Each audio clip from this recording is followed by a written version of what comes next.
All right, wonderful people, lovers of freedom. Good morning, good afternoon, good evening to each and every one of you. Welcome back to Let's Talk TV, your one and only YouTube platform, where they're giving a back-to-back update on how things to be, on how things to share for Biafraland and beyond. If you're joining us for the first time, remember to subscribe and turn on your notifications too. Also, remember to like and share this broadcast as it is hot. All right, the latest one with the boss brains at the moment. Yes, Enugu community has lamented on the destruction of crops farms by Fulani headsmen. And people, these are the set of people that we've been talking about that we need to actually leave our premises. We've been talking about it, how these people need to leave. But of course, anytime we say it, it's as if that we are not being accommodating, but we know that these people are just evil. Everything about them just screams evil. That is what it is, and that's the truth of the matter. Now, these are the details of this news. The man, okay, he said that the man narrowly escaped as seen in videos by a witness Amechu Ugoji shared on his Twitter handle.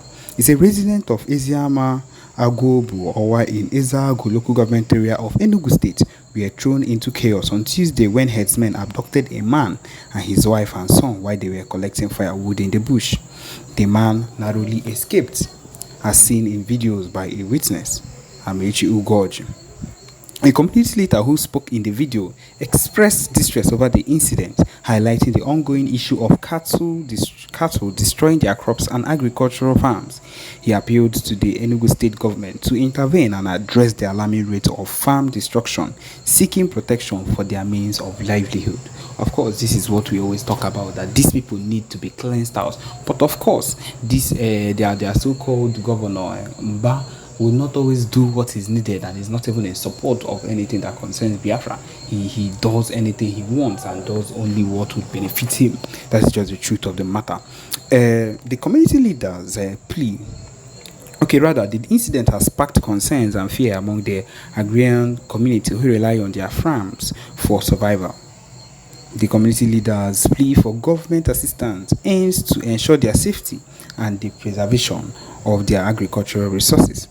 The man narrated, "What happened today is that we cultivated this agri farm. We decided to fence it with bamboos before we shared it among ourselves because cow destroys our crops. When we started fencing the farm, the herders came and started asking us what we were doing because they would come back and remove the fence. True to their threats, today they came and destroyed the fence. So while they were destroying it, we got information and came and pursued them out. They attacked one of our brothers with their sticks and told us that they would return. After we pursued them, one of our sisters and her husband went to fetch firewood, and from there they seized the husband. So the wife and son escaped and ran home to tell us." Also narrating how he miraculously escaped being slaughtered, the victim said that they were accused of killing their cow, a charge he vehemently denied. Of course, our dog came, my wife and son escaped and came to make a report that I was seized by Fulani headsmen inside the bush. My wife escaped with my son when I was exchanging words with them.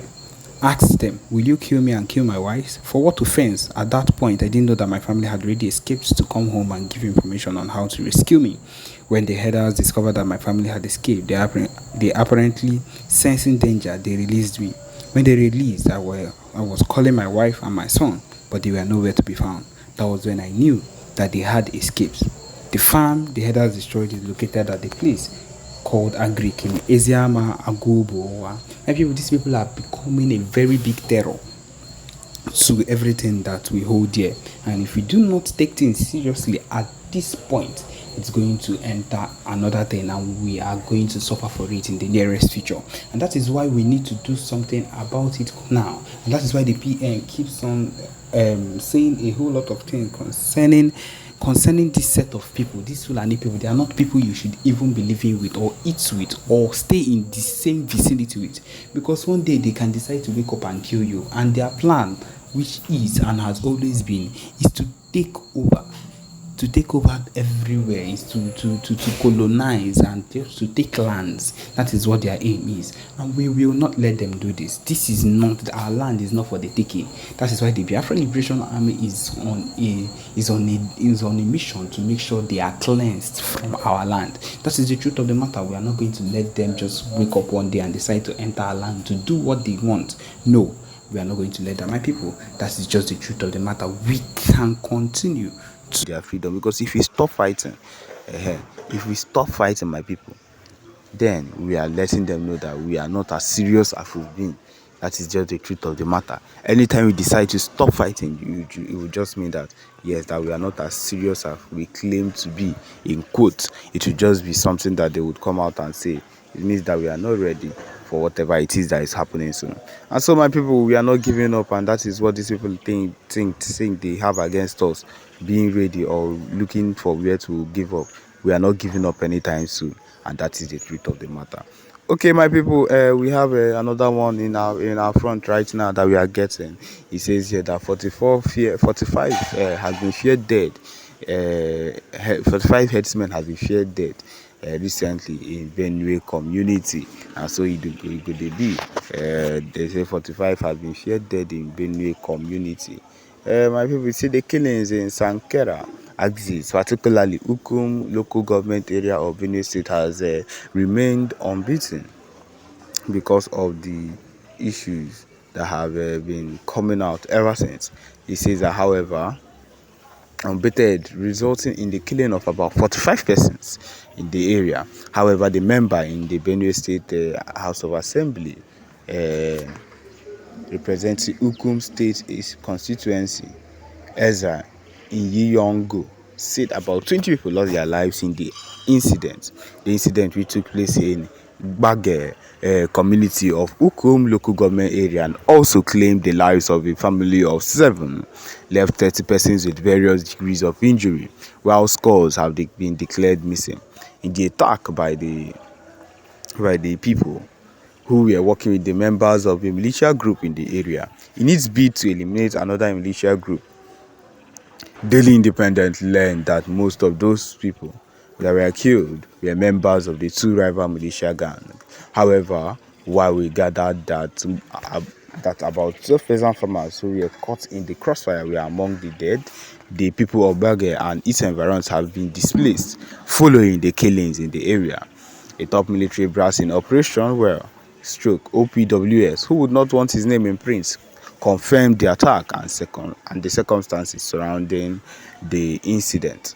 He said, "These are militiamen killing themselves. Yes, we acknowledge that probably one or 2 people may have been caught in the crossfire, but the majority of the people that were killed are members of the militia gangs in the area.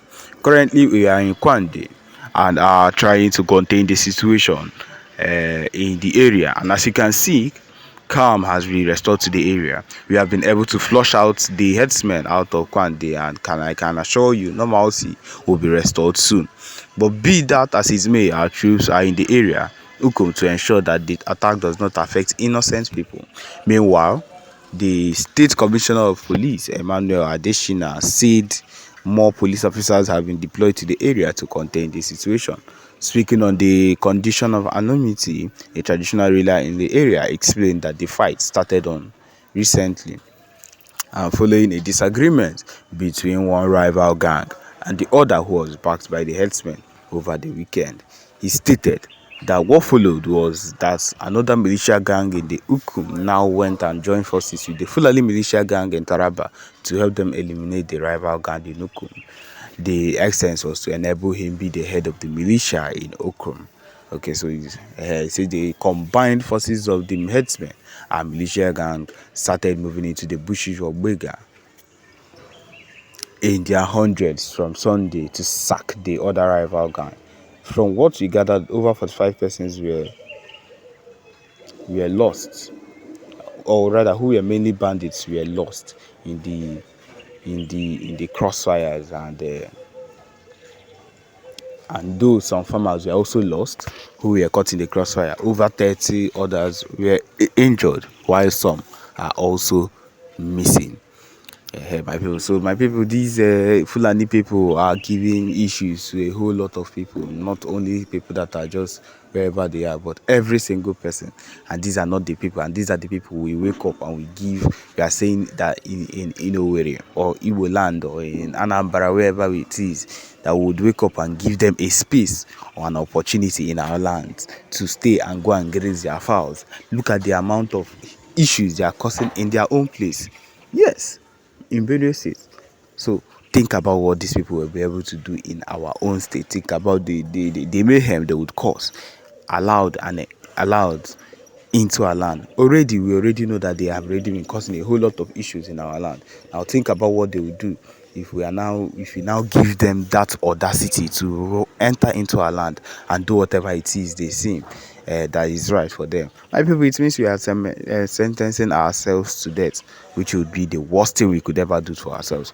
Also, yes, my people, this is it. This is where we've come to the end of this particular broadcast. Thank you for joining us. Remember to subscribe and turn on your notifications too.